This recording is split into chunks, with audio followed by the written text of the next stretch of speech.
আসসালামু আলাইকুম। আন্তর্জাতিক বাংলা সংবাদে আপনাদের স্বাগতম। শুরুতেই জানিয়ে দিব সংবাদ শিরোনাম, পরে বিস্তারিত। হামাসের হামলায় 15 ইসরায়েল সেনা নিহত।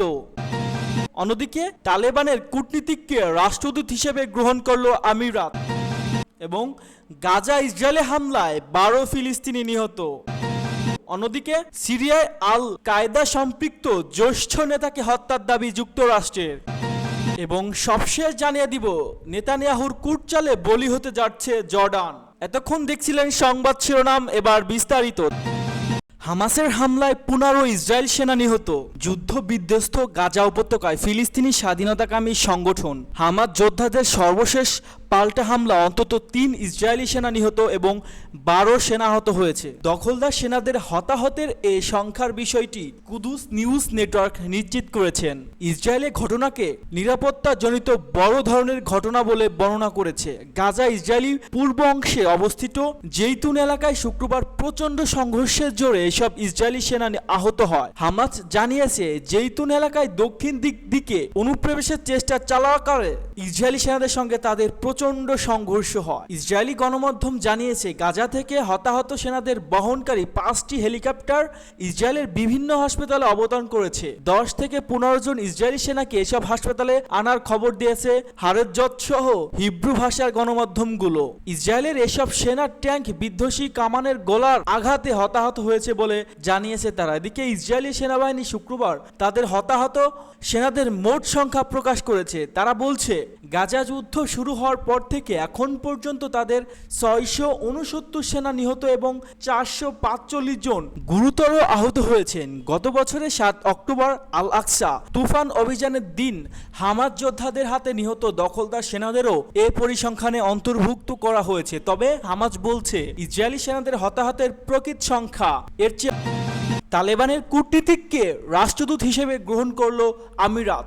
2011 সালে 15 আগস্ট আফগানিস্তানে ক্ষমতা দখলের পর আর কখনো দেশের সরকার আনুষ্ঠানিকভাবে তালেবানকে স্বীকৃতি দেয়নি। এখন পর্যন্ত কেবল চীন আফগান তালেবান রাষ্ট্রদূতকে আনুষ্ঠানিকভাবে গ্রহণ করেছে। প্রায় 3 বছর পর এবার তালেবান নিযুক্ত এক কূটনীতিককে আফগানিস্তানের রাষ্ট্রদূত হিসেবে গ্রহণ করেছে সংযুক্ত আরব আমিরাত। পরিচালিত পররাষ্ট্র মন্ত্রণালয় এক বিবৃতিতে জানিয়েছে মৌলভী বদরুদ্দি হাক্কানি আফগান রাষ্ট্রদূত হিসেবে মনোনীত হয়েছে এবং সংযুক্ত আরব আমিরাতে পররাষ্ট্র মন্ত্রণালয়ে প্রোটোকল বিষয়ক অ্যাসিস্ট্যান্ট আন্ডার সেক্রেটারির কাছে পরিচয়পত্র জমা দিয়েছে। নব নিযুক্ত আফগান রাষ্ট্রদূত শীঘ্রই একটি আনুষ্ঠানের মধ্য দিয়ে সংযুক্ত আরব আমিরাতে আমিরের কাছে আনুষ্ঠানিকভাবে তার পরিচয়পত্র পেশ করবেন বলে বিবৃতি উল্লেখ করা হয়। জানা গেছে আবুধাবিতে আফগানিস্তানের দূতাবাস এবং দুবাইয়ের আফগান কনসুলেটে অন্তর্গত গত বছর থেকে তালেবান কূটনীতিকরা কাজ করেছে। তবে এতদিন আফগান কূটনীতিক হিসেবে তাদের আনুষ্ঠানিক স্বীকৃতি ছিল না। দেরিতে হলেও রাষ্ট্রদূত গ্রহণ মধ্য দিয়ে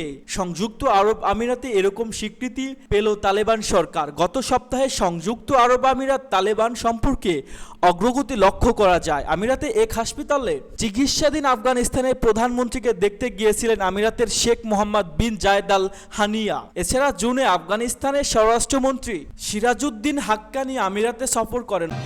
গাজা ইসরায়েলি হামলায় 12 ফিলিস্তিনি নিহত।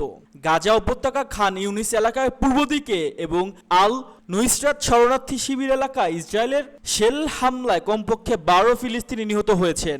আজ শনিবার ভোরে এ হামলা হয়। নিহত ব্যক্তিদের মধ্যে 2 শিশু ও 1 নারী আছে। ফিলিস্তিনি বার্তা সংস্থা ওয়াফার প্রতিবেদনের থেকে এমন তথ্য জানা গেছে। ওয়াফা আরও বলেছেন হামলা কমপক্ষে 15 জন আহত হয়েছে। গত বছরের 7 অক্টোবর ইসরায়েলে অভ্যন্তরীণ রকেট হামলা চালায় ফিলিস্তিনি স্বাধীনতাকামী সংগঠন হামাস।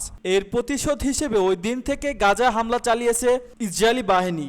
গাজার স্বাস্থ্য মন্ত্রণালয়ের বরাত আল জাজিরা প্রতিবেদনে বলা হয় ইসরায়েলের হামলায় এ পর্যন্ত 40,000-এর বেশি ফিলিস্তিনি নিহত হয়েছে। আহত হয়েছে আরও অনেকে। সিরিয়ায় আল কায়দা সম্পৃক্ত জ্যেষ্ঠ নেতাকে হত্যার দাবি যুক্তরাষ্ট্রের। সিরিয়ায় আল কায়দা ঘনিষ্ঠ একটি সশস্ত্র গোষ্ঠীর জ্যেষ্ঠ নেতাকে গতকাল শুক্রবার হত্যার দাবি করেছে মার্কিন সেনাবাহিনী। সামাজিক যোগাযোগ মাধ্যমে দেওয়া এক পোস্টে মার্কিন সেন্ট্রাল কমান্ডার জানায় ওই ব্যক্তির নাম আবু আব্দুল রহমান আল মাক্কি। সিরিয়ার হুররাস আল দিন নামে একটি সংগঠনের শুরা কাউন্সিলের সদস্য ও জ্যেষ্ঠ নেতা। সিরিয়ার বিভিন্ন সময় সন্ত্রাসী কর্মকাণ্ডের পেছনে তাকে দায়ী করা হয়। সেন্ট্রাল কমান্ডার জানায়, সাংগঠনিক সদস্যরা সংযুক্ত ও পশ্চিমার স্বার্থে বিরুদ্ধে বিভিন্ন সময় হামলা চালিয়ে থাকে। এর আগে সিরিয়ান অবজারভেটিভ অব হিউম্যান রাইটস জানায়, সিরিয়ার দক্ষিণাঞ্চলে ইদলিব্রেন ড্রোন হামলা চালিয়েছে আবু রহমান আল মাক্কিদের হত্যা করেছে। এ সময় তিনি একটি মোটরসাইকেলে ছিলেন। আল মাক্কি সৌদি আরবের নাগরিক। ইসলামিক স্টেটের বিরুদ্ধে লড়াইয়ের আন্তর্জাতিক জোটের অংশ হিসেবে সিরিয়ায় প্রায় 900 মার্কিন সেনা অবস্থান করছে। ইরাক সিরিয়ার বিস্তৃত এলাকা নিয়ন্ত্রণ নেওয়ায় জিহাদের ঠেকাতে 2014 সালে এ জোট গঠন করা হয়। নেতানিয়াহুর কুটচালের বলি হতে যাচ্ছে জর্ডান। ফিলিস্তিনি স্বাধীনতাকামী সংগঠনের সঙ্গে ইসরায়েলের যুদ্ধবিরতি দফায় দফায় ব্যর্থ হয়েছে। এখন বিশ্বের কাছে এটা স্পষ্ট হয়ে গেছে, ইসরায়েলি প্রধানমন্ত্রী বেনিয়ামিন নেতানিয়াহুর কারণে বারবার ভেঙে যাচ্ছে এই আলোচনা। এই বাস্তবতা এতদিন বুঝতে না পারলেও ইসরায়েলি প্রতিরক্ষা মন্ত্রী ইয়েভ গ্যালান্ট ও মোসাদের পরিচালক ডেভি ডও এখনও তার হাড়ে হাড়ে টের পাচ্ছেন। তাদের আলোচনার টেবিলে ঠেলে দিয়ে জটিল এক খেলা খেলছে নেতানিয়াহু। যুক্তরাষ্ট্রের প্রস্তাব করা একটি যুদ্ধবিরতির ব্যাপারে অনেকটাই সম্মত রয়েছে ফিলিস্তিনি স্বাধীনতাকামী সংগঠন, কিন্তু নেতানিয়াহু এমন মানতেই নারাজ। কারণ যুদ্ধ শেষ হয়ে গেলে নেতানিয়াহু সরকারের পতন ঘটবে, আর জনপ্রিয়তা বাড়ানোর জন্য মাঝে মধ্যে যুদ্ধ শুরুর সুযোগ হারাবেন নেতানিয়াহু। সেটা খুব ভালোভাবে জানেন তিনি। তার ক্ষমতা থাকতে যুদ্ধের কোনো বিকল্প নেই নেতানিয়াহুর কাছে, কেননা ক্ষমতা হারালেই জেলে যেতে হবে নেতানিয়াহুকে। তবে নেতানিয়াহুর এই যুদ্ধ খেলার চরম মূল্য দিতে হচ্ছে জর্ডানকে। ফিলিস্তিনির ইসরায়েলি হামলা যত তীব্র হয়, জর্ডানের শরণার্থী ঢেউ তত প্রবল হয়। দশকের পর দশক শরণার্থীর ঢল সামলাতে হচ্ছে জর্ডানকে। এখন অবস্থা এমন দাঁড়িয়েছে, নিজেদের খরচ মেটাতে পারছে না তারা, তাই জর্ডানকে বেশি সাহায্যের জন্য হাত পাততে হচ্ছে। এছাড়াও আরও বড় এক হুমকির মুখে দাঁড়িয়ে জর্ডান, কেননা জর্ডানকে নিয়ে বিভিন্ন এক ছক এঁকেছে ইসরায়েলের ভেতরে জর্ডানকে ঘিরে বিভিন্ন পরিকল্পনার মধ্য দিয়ে অন্যতম হচ্ছে অ্যালান প্ল্যান। এই পরিকল্পনা প্রত্যেপণ ইসরায়েলের রাজনৈতিক নেতা ইগাল অ্যালান। তার প্রস্তাব অনুযায়ী পশ্চিম তীরে একটি অংশ ইসরায়েল দখল করে নেবে, বাকি অংশ জর্ডানের অংশ হিসেবে যুক্ত করা হবে। তবে লিকুদ পার্টি চাইছে পশ্চিম তীর দখল করে নেক ইসরায়েল, আর জর্ডানকে ফিলিস্তিনি রাষ্ট্র হিসেবে ঘোষণা করা হোক। সম্পৃক্ত সাবেক মার্কিন প্রেসিডেন্ট ডোনাল্ড ট্রাম্পের টিমও কাছাকাছি একটি আইডিয়াল তুলে ধরেছেন। তারা জর্ডান ফিলিস্তিন কনফেডারেশন দাবি তুলেছে। এই পরিকল্পনার কারণে অধিকৃত পশ্চিম তীরে গ্রাম ও শহর ছেড়ে যেতে হবে ফিলিস্তিনিদের, অথবা বসতি স্থাপনকারীরা সেগুলোতে আগুন ধরিয়ে দেবে। ইসরায়েলি ডিস্কো থেকে জর্ডানকে বিকল্প ফিলিস্তিন হিসাবে দেখার এই ধারণা কখনোই বিলীন হয়নি, বরং এমন ধারণা আরও জোরালো হচ্ছে।